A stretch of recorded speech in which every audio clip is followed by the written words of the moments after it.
I've been working on a book for a short while called Prophecy and Context.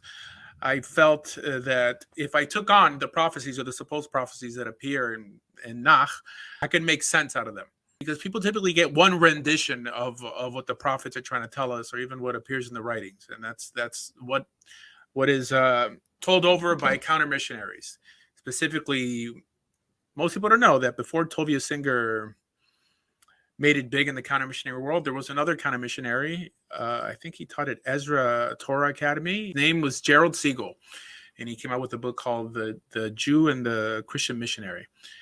Well, anyways, so most people only know the opinions of these two counter missionaries, and that like solidified what Jews think the prophets are telling them in the Art Scroll Feldheim world, meaning in the Balchuva / convert world. I don't think people who are very yeshivish study the prophets to begin with. I mean, they'll read the Haftorahs, but they really, I mean, if anything, they'll try to make connections on how they elucidate what actually appears on, like in that week's Parsha, but not in any way trying to understand what a prophecy is, what a prophecy isn't, who is this individual that's being spoken about here, right? I mean, specifically the Messiah. The notion of the Messiah for sure doesn't clearly appear in the Torah. If it appears anywhere, not clearly, but clearer, it's in the books of the prophets.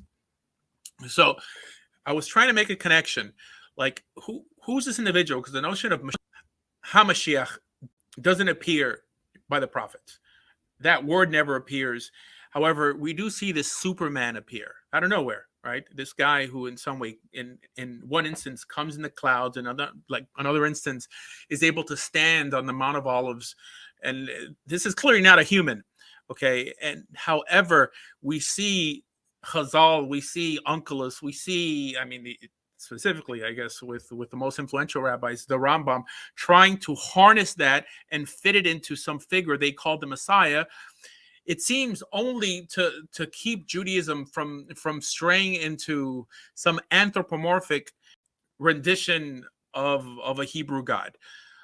But however, if you try to make the role of this Superman figure fit into what the Rambam likes to call just a Jewish king, because the Rambam in Sefer Mitzvot, in terms of believing in Mashiach, that's the source, that's the makor, according to the Rambam, of everything we expect from the Messiah. It's what we expect from a king, a special king, because he says that a king could be from any shevet, from any tribe, but Mashiach Mamish has to be from Shevet Yehuda via David. So it's like a super king.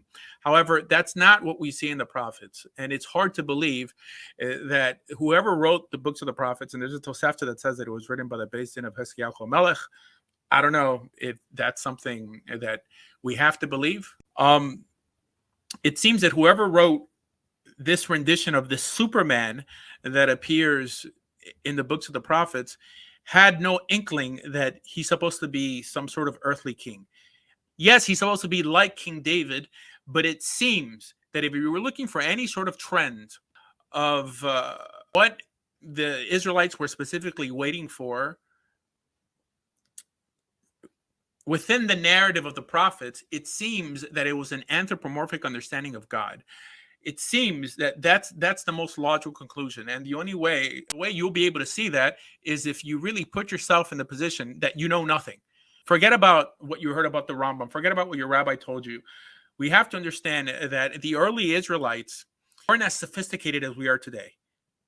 Philosophically, they had no issue assuming that God had body parts, that God had a shape, right? Because they'll tell you, no, of course, that's not the way it is. Why? Because the Rambam says it, because the Ramban, because Rashi says it. But these are much, much later rabbis. It's hard to in some way assume that the early Israelites were so philosophically sophisticated that they in no way wanted to limit God.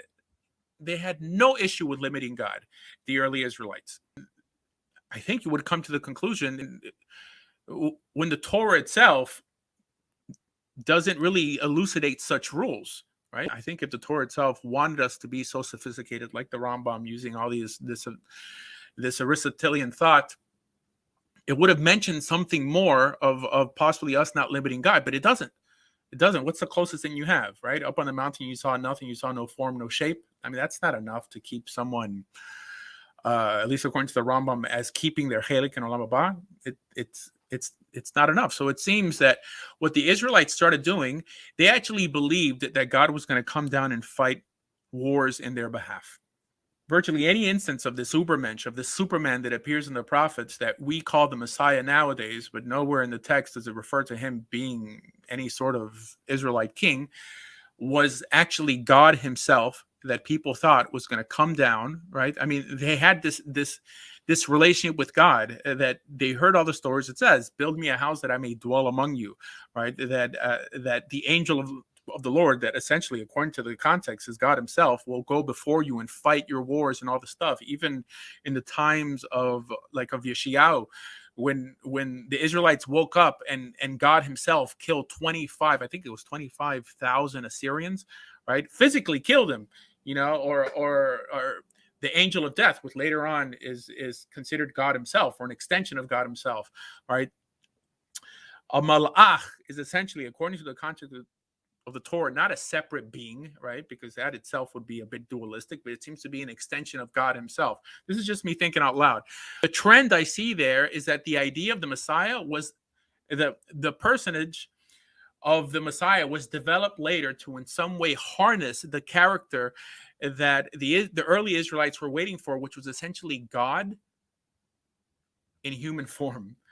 I'm not saying as a man, but as a shape, and for sure as a person.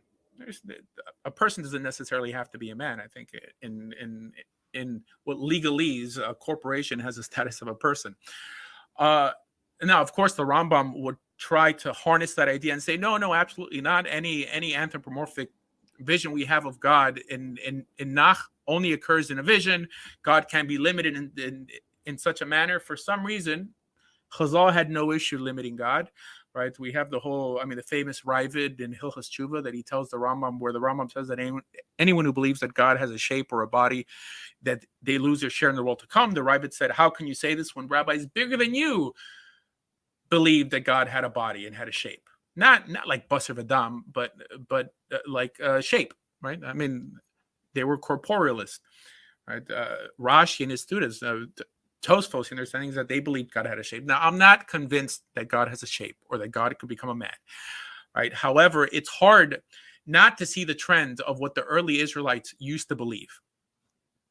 You could see the trend and still, from the comfort of your house in Miami Beach, say, yes, they were wrong, but it's clearly that this is what they believed. Lest someone thinks that I'm trying to endorse Christianity or anything they teach.